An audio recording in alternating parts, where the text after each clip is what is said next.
बचपन में कई बार ओकरे खेल ले ही संगवा। यह गे दीदी छोटका देवरवा हो पसंद। या गे दीदी छोटका देवरवा हो पसंद। थोड़ा सा सामर हो थोड़ा हो गोर गे।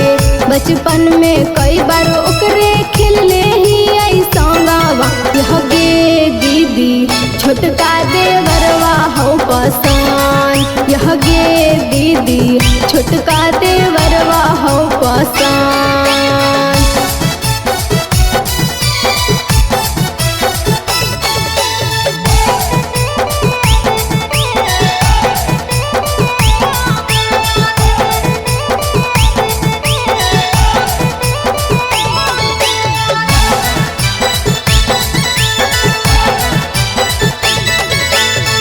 या के सपनावा में करे बड़ी तंग गे।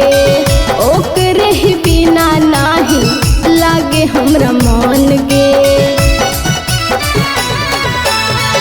या के सपनावा में करे बड़ी तंग गे। ओकरे ही बिना नाही लागे हमरा मन गे।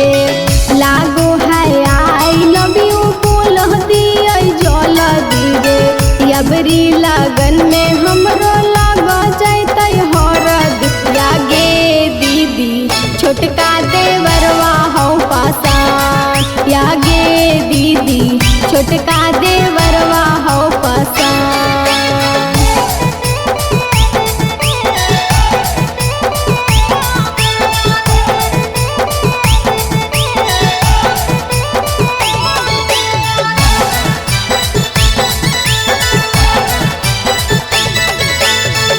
संदीप देवरवा के हकै सुनर अंग गे। देखी चेहरवा प्रियंका रही गेल तंग गे।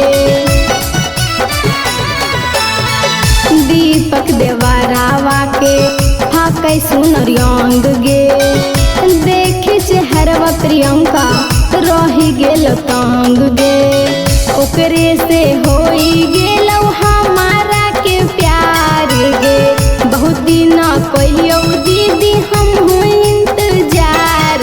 या गे दीदी छोटका देवरवा हो पसंद। या गे दीदी छोटका